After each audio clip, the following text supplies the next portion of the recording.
കുഞ്ഞുണ്ണിയുടെ ഒരു സിനിമ താല്പര്യങ്ങൾ, സിനിമയാണ് വിഷയം എന്നുള്ളത് പറഞ്ഞിരുന്നു. എങ്കിലും ഒരു ഏത് തരത്തിലുള്ള സിനിമകളോടാണ് കൂടുതൽ താല്പര്യം വന്നിട്ടുള്ളത്?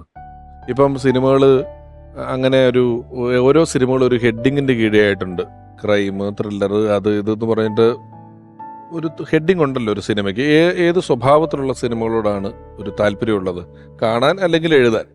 കൂടുതലും ഫാമിലി ഡ്രാമയോട് തന്നെയാണ് ഒരു അഫിനിറ്റി ഉള്ളത്. കാരണം ഇപ്പോൾ അച്ഛൻ്റെ എല്ലാ സിനിമകളും നോക്കിയാലും ഇപ്പോൾ കൗരവർ നോക്കിക്കഴിഞ്ഞാൽ അതൊരു എന്താ പറയുക, ഒരു അധോലോക കഥയാണ്, പക്ഷേ അതൊരു കുടുംബകഥയാണ് എന്ന് പറയുന്ന പോലെ എല്ലാ കഥകൾക്കും ആ ഒരു ഫാമിലി ഡ്രാമ എന്ന് പറയുന്നതിനൊരു സോളിഡായിട്ടൊരു എന്താ പറയുക, ഒരു ബേസ് ഉണ്ടായിരുന്നു എല്ലാ കഥകളും. അപ്പോൾ ഒരു ഫാമിലി ഡ്രാമ എന്നും ആൾക്കാർക്ക് മടുക്കില്ല എന്നൊരു വിശ്വാസമുണ്ട്.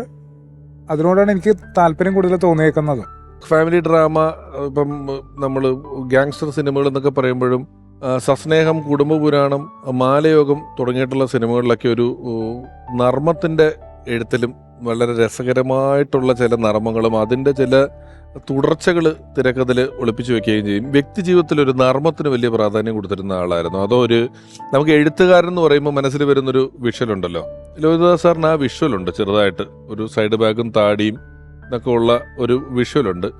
ആ ഗൗരവത്തിൻ്റെ ഒരു വിഷ്വലാണ് നമ്മുടെയൊക്കെ മനസ്സിലുള്ളത്. ഒരു നർമ്മം അദ്ദേഹം എന്തുമാത്രം ആസ്വദിച്ചിരുന്നു, പറയാറുണ്ടായിരുന്നോ? നർമ്മം ആസ്വദിക്കാറുണ്ട്. അങ്ങനെ വലിയ പൊട്ടിച്ചിരിക്കുന്ന തമാശകളൊന്നും പറയാറില്ല. പക്ഷെ നർമ്മമുണ്ട്. സംസാരത്തിൽ എന്തെങ്കിലും ഒരു നർമ്മം കണ്ടെത്താനുള്ളൊരു സിദ്ധിയുണ്ട് അദ്ദേഹത്തിന്. ഞാൻ വേറൊരു കാര്യം കൂടെ കണക്ട് ചെയ്യും. ഇപ്പം മഞ്ജു പറഞ്ഞ വിഷയം ഉണ്ടല്ലോ, നേർച്ചക്കോഴി എന്ന് പറയുന്ന ഒരു വിഷയത്തിൻ്റെ അതിൻ്റെ ഒരു എക്സ്റ്റൻഷൻ. ഈ സല്ലാപം ഷൂട്ടിംഗ് നടക്കുമ്പോഴാണ് നേർച്ചക്കോഴിയുടെ കാര്യം പറയുന്നത്. സല്ലാപത്തിൻ്റെ 100-ാം ദിവസം ആഘോഷിക്കുമ്പോൾ തിരുവനന്തപുരത്ത് വെച്ചിട്ട് ഞങ്ങൾ ആഘോഷം കഴിഞ്ഞിട്ടുള്ള ഞങ്ങൾ ഭക്ഷണം കഴിക്കുന്നൊരു വേളയിൽ ഞാനും ലോഹിയും മഞ്ജുവൊക്കെ ഇരിക്കുമ്പോൾ ലോഹി മഞ്ജുവിൻ്റെ അടുത്ത് പറയുന്നുണ്ട്, നീ അഭിനയത്തിന് വേണ്ടി ഒഴിഞ്ഞു വെക്കപ്പെട്ടവളാണ്, നിനക്ക് മറ്റൊരു ജീവിതമില്ല, ഇതാണ് നിൻ്റെ ജീവിതം എന്ന് പറഞ്ഞപ്പം മഞ്ജു ഇങ്ങനെ കണ്ണ് നിറഞ്ഞ് നോക്കി നിൽക്കുന്നത് ഞാൻ ഓർക്കുന്നുണ്ട്. അതിപ്പോൾ മഞ്ജു ഇത് പറഞ്ഞപ്പോഴാണ് എനിക്ക് ഓർമ്മ വന്നത്. കാരണം അത്രമാത്രം ഒരു അവളുടെ ആ ഒറ്റ സിനിമയിലെ അഭിനയത്തോടുകൂടി ഇവളുടെ സിദ്ധി എന്താണെന്ന് മനസ്സിലാക്കാൻ കഴിയുകയും ഇത് അഭിനയമാണ് നിൻ്റെ വഴി, നിൻ്റെ ജീവിതം എന്ന് പറയാൻ ഉള്ളൊരു പ്രവചനം പോലെ ഇത് എന്ന് അദ്ദേഹം പറയുന്നത് ഞാൻ നേരിട്ട് കേട്ടതാണ്. ഈ പറഞ്ഞതുപോലെ ഈ സിനിമയ്ക്കപ്പുറമുള്ള ചില തിരുത്തലുകളും കറക്റ്റ് ചെയ്യലൊക്കെ ഉണ്ടല്ലോ. നമ്മൾ ആശയപരമായ ഒരു സിനിമയുടെ കഥയുടെ ഡിസ്കഷൻ എന്നുള്ളതിനൊക്കെ അപ്പുറം വ്യക്തിപരമായി ഇന്ന ഡിസിഷൻ നല്ലതാണ്, ഇന്ന ഡിസിഷൻ ചെയ്യേണ്ട, ഇന്നത് ചെയ്യാൻ വേണ്ട, അങ്ങനെയൊക്കെയുള്ള ചർച്ചകൾ നിങ്ങൾ തമ്മിൽ പറയാറുണ്ടായിരുന്നോ എന്തെങ്കിലുമൊക്കെ?